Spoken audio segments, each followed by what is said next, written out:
You're listening to What She Said, a podcast for bloggers and creatives hosted by me, Lucy Sharif, a freelance journalist living in London.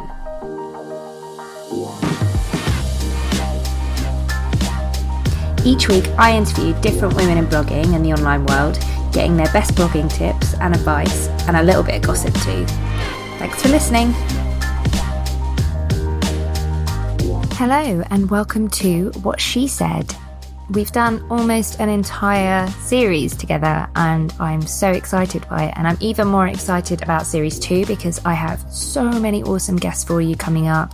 In this episode I got to chat to my lovely friend Sarah Ferguson, who runs the beautiful blog Brass Buttons and Confidence. She also has an amazing Instagram account, which is probably where you know her. Earlier this year, we were both on a course together and she went from maybe 5,000 followers. She already had a beautiful Instagram account, but she just bloomed, which is kind of ironic because the course was called Bloom and Grow, and skyrocketed her Instagram account. She really just found her creativity through Instagram, and if you don't follow her, then obviously all of her handles are linked in the show notes, but do go across and give her a follow because not only does she have the most inspiring, creative Instagram account out there, but she's also just really a lovely, lovely person. I mean, everybody that I interview is nice, but she's just adorable. She's so nice. We chatted about some of the negative things that come with a big influx of followers on Instagram and how self-doubt can kind of rear its ugly head, and the comparison trap and all those good things that we love talking about on here. So I know you'll enjoy this episode. Please let us both know on Twitter or on Instagram. Make sure you give Sarah a follow everywhere and tell her how much you love the episode and how great you think she is. On with the episode.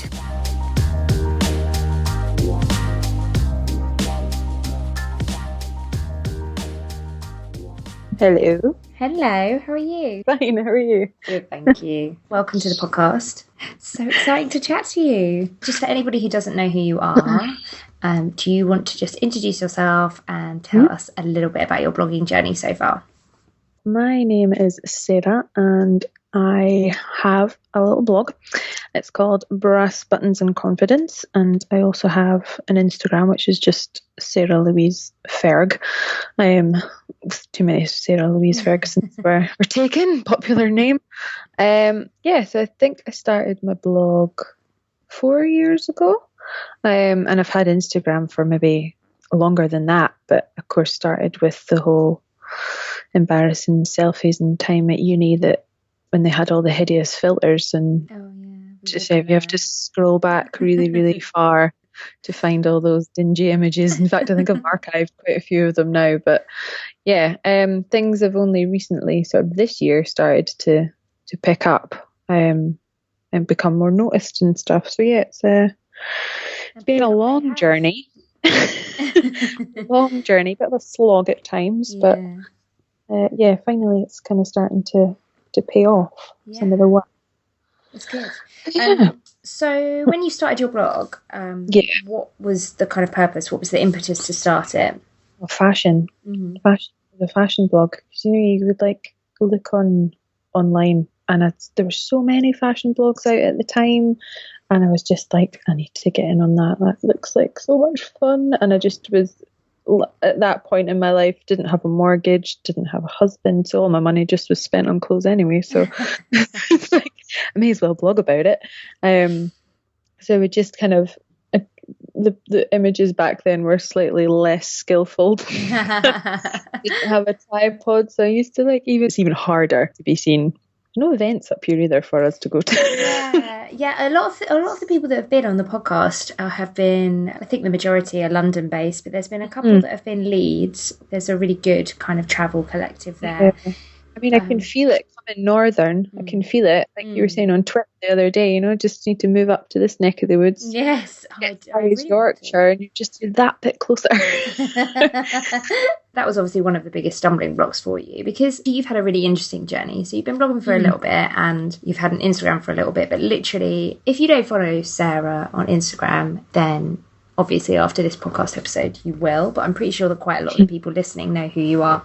But we were on the same course by the wonderful Sarah Tasker, friend of the podcast, and I've literally seen you in front of my eyes go from you already had a good strong following, but suddenly it just blew up and your photos just became incredible.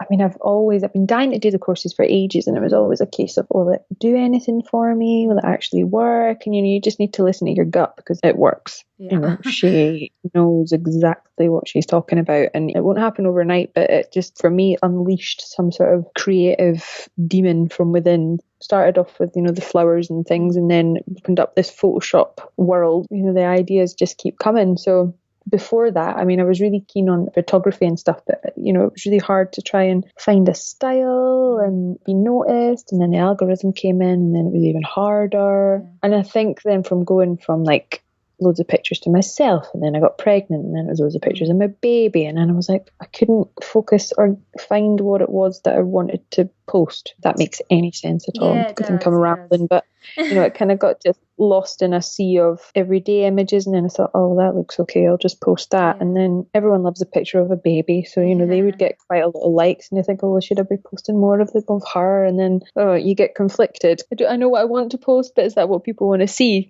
That's really hard as well. So you wrote a really good post recently about finding your Instagram style and kind of documented your process, which is really interesting, and I think quite a lot of people would find it quite different to how they do it, and also because when you're an Instagrammer with a certain following, you can't really leave it to chance. You can't leave your creativity to chance. You kind of have to work to find the images, and it was really cool the way that you described it. Sometimes you draw out the kind of idea. So I've got like the effort as well. I mean, I spend probably too much time on Pinterest, and I'll maybe have an idea of what it is that I want in my head, and then I'll just type it in, floating books or origami birds Photoshop, and then see what comes up, and then from there I'll just try and develop an idea, because I've already got the essence of it, but it's just trying to then get a visual, and I guess drawing out the little square of how you would see the image and then sketching it helps as well. I think I've always just been one of those like visual learners. I've always found it easier to like look at things and learn as opposed to read and learn. I think that it helps me that way, but it's just fun to just doodle as well. When you should be doing other things. I'm just imagining your house is like glitter and I have to go on the cupboard under the stairs. It's like in a little Harry Potter cave under our stairs. It's really dark. These boxes full of like glitter and paint. Before we talk about super, super, super positive things to do, that have come out of Instagram and your journey, I did want to talk a little bit about some of the shittier things. If that's okay. Because there are some. I feel like it was overnight, but it obviously wasn't. And I guess I've been following you since probably January-ish. When you kind of went over that 10k mark and started really getting noticed and found your style and all the rest of it, what were some of the negative parts of that? Oh, for me, because I got so lucky and everyone pulled together, and Dominique, she shared my profile, and she's got monumentous followers, and they all did me a total solid, and I managed to get to like way over 10k, and it went straight up to about 11. And I think when people see that happening, they want that for themselves, and quite right, because they put just as much work in as everybody else, and work to be seen and work to produce images and things. And then I think when they see maybe someone doing really well or something going from strength to strength because they want it for themselves, they'll then try and not replicate it, but try to do the same. It's really difficult to try and get into it, but everyone's got their own individual style. And I think to try and be like somebody else, to say, I don't even know what I'm saying here. It's a really hard topic to talk about, though, really difficult. It's really difficult. Yeah, but I think people try to not copy, but they will take inspiration from the things they see you do and try to get some of the success for themselves. But everybody does that. There's no such thing as an original idea. Like if you've thought, like, as I say, I'll look on Pinterest. So if I then see something, and like someone else has already had that idea, so I'll develop it to make it my own. And I don't think that there's anything wrong with that at all, but it's weird, I think, more than anything. I think When you it's start really to hard as well. see a lot of stuff that you're doing then appear, Yeah. it's strange. Well, I think I it's don't. really hard when you're emulating somebody else Hmm. before you've found your own style, or you're Yeah. inspired by someone else, and that's fine, but it can sometimes feel from the person who's being the inspiration, aka you, I can imagine it can sometimes feel a bit intrusive, even if you know that, yeah, it's absolutely fine that they're doing this and they're crediting me and all the rest of it. It can still feel pretty intrusive, I would imagine, especially, you say that everybody else has worked as hard or whatever, and fair enough that they want to get to the level that you are, but actually you're not really giving yourself enough credit, because I don't work as hard as you on Instagram at all, even remotely. Yeah, it's a really difficult topic to talk about, and I think one of the things that we did in one of Sarah's courses was she'll get us to kind of copy stuff, like you say, on Pinterest. It's not really copying. It sounds really terrible.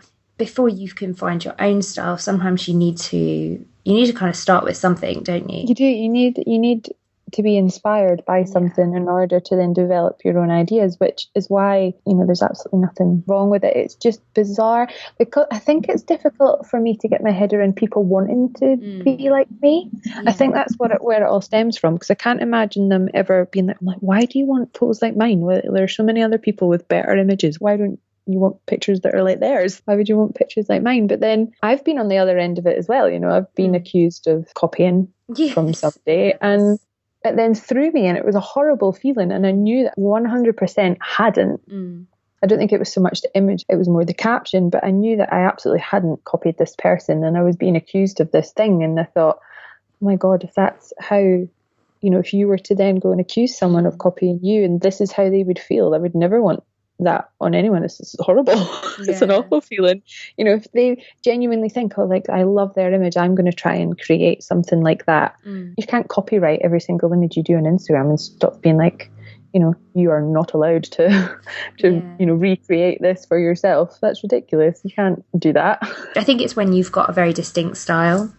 Mm-hmm. When you've got a really distinct style, and especially your photos are really creative and use Photoshop, and I would feel exactly the same as you. Just feel a little bit icky, but also feel like, okay, well, it's not a crime as such, so I kind of have to suck it up. And it did, to begin with, it did feel really icky, but I think just more because I had such a hard time of why were these people wanting to have images like mine, because it just, you get to this 10k, and that, like, 10k is a lot. It's a lot of people. There are people who have 10 times that, hundreds of times that, and I don't even know if I could cope with that many. I think I'd be really weirded out, because even from that, you then, you get messages from people asking about your edits and what camera you use, and unfollows as well. With these, Sarah said it, when you get an influx, you also get like a mass unfollowing, because they may see the first 6 or 9 images that you post and think, oh yeah, I'm going to follow them because I love all Dominique's work, and if she's saying to follow them, then I'm going to do it. But then if I then post something that they didn't like, then they'll just unfollow. So I had one day I'd lost about 35 within 3 hours. I'd posted, and then 35 followers went just like that.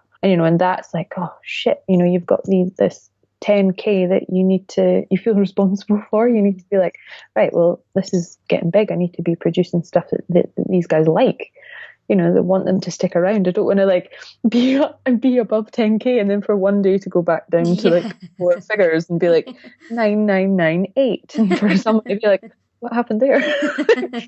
Would you lose your swipe up function? Would they just take it away from you? I think they probably would. They're pretty cutthroat, these Instagram gods. With that in mind, now that you're at a 10k, you're above 10k now, but now that you've hit that kind of milestone, what kind of pressures are you feeling when you're creating? I think it's just like yesterday, for instance, I always try to do the hashtag project for and create something, and it's so lovely when everyone comments, and I get such nice comments on them all saying, this really needs to be featured, like you deserve to be featured. And I've never had anything close to being featured yet, but I then feel like every Sunday, like, oh right, okay, I have to put some effort into this one, I have to make it better. was last week, or I really have to try. And when it was last week, I think it was the Imagine, and I had so many lovely like DMs from people being like, this week was made for you. Before I'd even seen what the project was, people were like, this was made for you this week, because you know, your images lately have just been this, like so many that you could have submitted already. And you know, I can't wait to see what you produce and stuff. And I think, oh God, pressure. What if I do something and it's really rubbish? And then last night's one totally bombed. Like, for the past 3 or 4 images have had in excess of 1,200, 1,500, almost 2,000 likes. Last night's got like 500. Was that your the WHP Great Adventure? Yeah, Great Outdoors one. That picture. Yeah. It's so beautiful. It's not unreal at all. But then I think, you know, there's been so many issues with Instagram the weekend. And I've, just before we started chatting, one of my friends' accounts has just disappeared. It's just gone. Oh, no. Vanished. And, you know, our profile's there, but there's no images, no follower count, no following count. You turned on 2-step authentication? Yeah, I did mine. I got a prompt from Instagram to turn mine on like a week or so ago. Oh, wow. So I did it then, but never noticed anything happen. Nothing's touched with happened yet. Fingers crossed. Everyone that I know it's happened to so far, everything's been restored. But I think they've been out for about 2 or 3 days before they've gotten everything back. Stressful. Yeah, so anyone who's listening, turn on your 2-step authentication. Is that how you say it? Authentication? Authentication? Am I adding extra syllables? I think you're asking an if. Authentication. Turn that thing on go to your settings, and there's something in security, the thing that says 2-step before it, and protect your Instagram account, because it was hacked, I think. Yeah, I think so. I think it's something to do with email addresses. Something to do with Russia, apparently. I saw it was on the Telegraph today or yesterday, I think. Oh, was it? Instagram, the Telegraph. I know. I know, it's crazy. Loads of celebrity accounts were hacked, and I was like, yes, celebrity accounts, but also Hannah Arkyle. You know, I know. My friend Alison, the Owen Life, she's the one that's gone down at the minute, and she's another, you know, she makes her living from her Instagram and her blog and stuff, and you know, I think that must be terrifying, because we all say it, you know, at any point they could just be like, well, you know, you haven't signed anything, you don't pay for this service, it's free. We could take it away at any time. That leads us on to that honestly leads us on to the fact that if Instagram went away tomorrow, what would you do? I'd get on the phone to Sarah and I'd get her to make her own versions of it. That's a really good answer. Well, please, Sarah. Please. Sarah Graham. Yeah, I'd be up for that. But you've been blogging a lot more, I've noticed as well. Yeah. I think it all feels like it's more organic and it's more natural now. Before it kind of felt a bit forced, and you know, you'll know yourself, like when you've had a baby, you know, your life is just baby. And I was full of good intentions about, I mean, you've been fab with it, your updates and stuff. I was full of like, going to be what's in my baby bag and where to go with the baby and what the baby's wearing, and I just could not be bothered with any of it. I just thought, no, like, she's napping, the last thing I want to do is write about her. Like, I'm asleep. No, I've got things to do, I need to cook, I need to clean. I never really got into any of that, and then as she got older and I started to get more into this, the posts on Instagram came, and then as the posts started to grow, then the topics for writing came about more easily. So it felt less like, let's force a title and then write something. So when in blogging, specifically thinking about blogging, what have been the biggest growth boost to your blog? Has that been Instagram? It's, you know, the majority of my following comes from Instagram. I think blog loving, there's followers on blog loving, but I don't think that's accurate. I mean, I think it was the same when you got the blog loving app, you would follow blogs so they would follow yours back. It wasn't really like they were reading it. So you can class them as readers or visitors to your site or anything. But I also recently made the move from Blogger to WordPress. Have you? Brilliant. That's made a massive difference. Has it? Interesting. How so? And just being able to do what you want with it, SEO, because, you know, it has the function, and I can now get green lights on my posts before, like with Blogger, absolutely no idea about, or the readability or anything like that. So what you're talking about for the readers is the green lights are from the Yoast all-in-one SEO plugin. So you'll get green, amber, or red on terms of, your searchability or your readability on the post. And it takes a lot longer than it used to, but it's quite satisfying once you get to the end and think, yes, I've got like less than 10% of my sentences are long. There's not too many words in my paragraphs. I love it when they one of the things in Yoast, when so you have as Sarah mentioned, the searchability and readability, and you have like a red, amber, green for both of them. Ideally you obviously want green, but for the readability I always say take it with a pinch of salt, because obviously if your style is a lot of passive voice, you get marked down for that. But one of my favourite things is when it says you've scored highly in the Fleisch's readability test or whatever. Yes, I had to like Google that to find out what that was, and there's like words in it that I just have no idea about, like slugs. I have no idea what whole slug thing is. It's something to do with your URL, I think, but I don't really understand it either. I hope you're changing your meta descriptions as well. Yeah, sure. Because it's important, because now on Facebook, do you promote any of your posts through Facebook? Do you have a Facebook page? I've got a Facebook page, so anytime an Instagram post goes up, it'll go on the Facebook, and then I can share from the blog onto Facebook as well. If you don't tweak your meta description, not your metadata, which you can do in Yoast, it will just pull through the first few sentences or whatever. So you can't tweak your preview in Facebook anymore. Because you can select the image you want as well, can't you? It doesn't have to be the same on every platform. Like if you were posting to Twitter and then to Facebook, like you could have a different image. It would obviously have to be contained in the post, but it didn't have to be the same. Yeah, are you using like Buffer or something? So it just says like what thumbnail. In Yoast, yes. Yeah. I don't bother changing any of it. No, who's got time for that? There's so many little tabs. Yeah, I can't be doing with it. I don't go past the first tab. Haven't got time for that. Stressful enough trying to get a green light, never mind checking what other tabs might be flashing at you. So on the flip side, what has been, and you've kind of already touched on it, what has been something that's held you back in blogging? Do you mean like in terms of what stopped me writing, or what's... Yeah, anything really. Anything that's been a bit of a stumbling block. Do you know, I think location's a big thing. Because I don't live in a city. I don't even live in a town. I live in, it's a big village. There's no big stores. There's nowhere that has, fancy openings or places. Like there's a lack of places to review if you were going somewhere. There's a lot of stumbling blocks for that kind of thing. And then also for the people, for being noticed around here for this kind of thing as well, because we're all kind of, the Borders is probably a little bit behind in some ways to the rest of the world, catching up. So to say to someone down here, oh, you write a blog, I'm like, what's a blog? What does that entail? Type thing. So if you're not a farmer or a joiner, or you don't get on the train and go and work in Edinburgh, saying to someone that you were, you wanted to make it writing a blog and that was how you wanted to work, people would be a bit like, huh? Really? What's that? Yeah. But as soon as you get to Edinburgh, they get it. But we are maybe 40 minutes away from Edinburgh, so even, there are events and things that go on up in there, but again, there's like so many other bloggers and Instagrammers and all those kind of people, creatives within Edinburgh, that will be first pick to review things or to be asked for work or for jobs or events.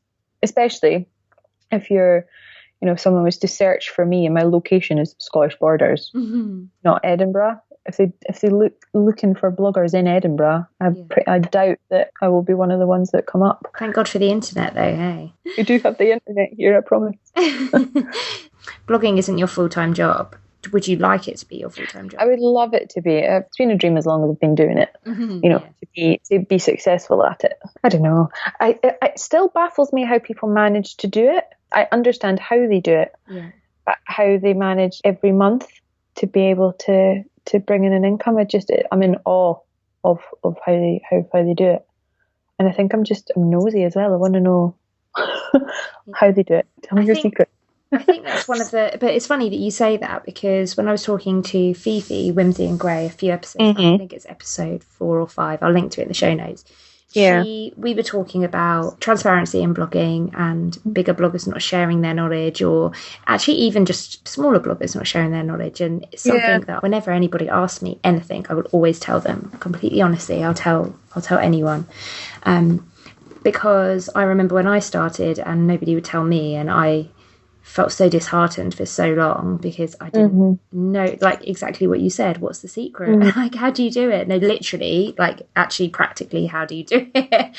I think that's a really big issue. And I think I can totally understand why it's a lot harder for you, because for me, I can go to networking events, and that's really been a big game changer for me over the past couple of years, is coming back to London, going to networking events. You know, you get drunk with people, they tell you the truth, even if they don't want you to. They don't really want to. And that's made a massive difference. But when you're further afield and you're not getting that face time. Yeah, you need to dig for it yourself a little bit. You kind of need to throw yourself out there a bit more. Like, I will have to email when I got my media kit made up. I just spent so much time on Google searching PR companies and the names of the PRs for different brands, and would just be completely brass neck about it and send them emails and be like, look, work with me, please. I think that's a really good thing, though. You're doing exactly what every other jobbing blogger is doing. You're just doing it kind of off your own back, as opposed to someone telling you how. Yeah.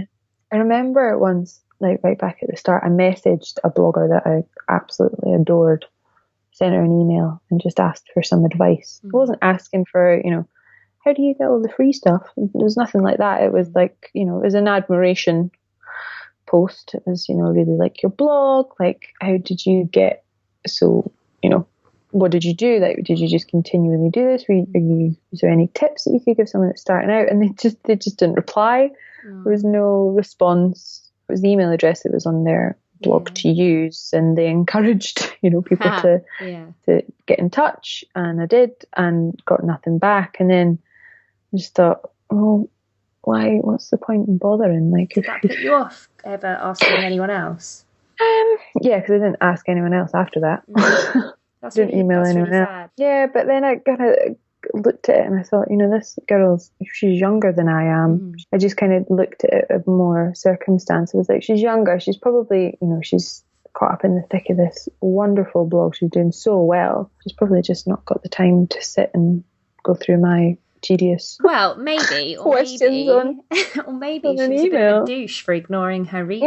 Because whenever anybody comments on my blog, whenever anybody emails me, whenever anybody comments on my Instagram or DMs me or on Twitter, I reply to every single person. And I appreciate that I don't have the same level of followers that some other people do, but even if you look at Sarah or Dominique, they do the same, or Hannah, they all do the same. And that's because they appreciate their readers, and all three of those people have got such an engaged following of fiercely loyal followers. So don't give her the benefit of the doubt. Maybe she didn't have time, but also she should have made time. It would have been nice. I know if someone had emailed me, I would have tried to have got back, provided I'd gotten the message. Who knows, it might have gone to our junk email. Maybe. That could happen to anyone. If you message them and you don't get it, it could go to the junk box. And you're so nice. Maybe. And I guess that's probably going to make you be quite the opposite when people contact you. Yeah. I guess she was another Scottish blogger as well. So I was super interested to know, because I was finding it difficult, again, being, up here and there being a bit of a lack of things going on for bloggers, like how she'd done it. You're going to these events, you've been invited to things in London, and at that point didn't see much difference between the images that she was posting and the images that I was. And I just thought, I wonder what it is, the hook here. But that's the thing. All the head offices for everything are in London or down south. That's where the headquarters and the hubs for all of these big brands and PR companies. It's where everyone is. It is easier in London because you can get yourself out to meet a PR or go to a networking event or whatever. There's an abundance for them for drinks companies up here. Yeah, that makes sense. Whiskey and gin and all on the like for a distillery. You'd be puts in. Coach loads of Americans all. Yeah, they get around. really into it, like really into the history and the clans and the names. Because everyone's cousin's auntie's brother's wife was a MacDonald, so they've got roots in Scotland, and do you know Ian MacDonald? And I'm like, yeah. To be honest, I got really into it too. I was like, brilliant. There must be some Scottish in me somewhere. Let's find it. I must be part of some clan. So one of the other things that I wanted to ask you was, how do you manage your Instagram in terms of gallery curation? To view it before I post it type thing. Do you plot things out, or do you have such a strong sense of your own style now that you can... Sometimes. I mean, I used to be really religious at plotting them out. I think, watch what colours and things that I posted. That was before I kind of started all the Photoshop heavy edits, because it went really blue for a while, so I wouldn't have posted like anything that would have been yellow or anything like right smack in the middle, because I would just think, oh god, how garish. Isn't it right at all? But the apps, what was the apps that I used? Is it Unum? UNUM? Yeah. And it gives you some stats and stuff on it as well. It tells you like what best time of day to post it. I don't know how reliable it is.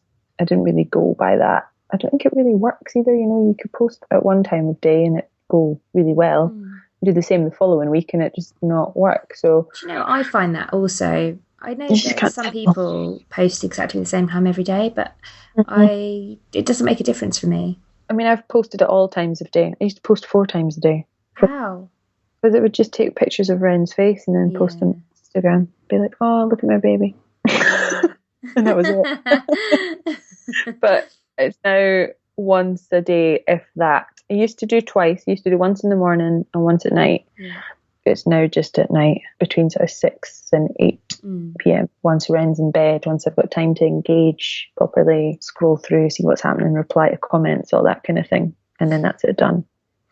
So that takes us quite nicely onto, in terms of engagement and your following and community and all that sort of lovely stuff, fuzzy stuff.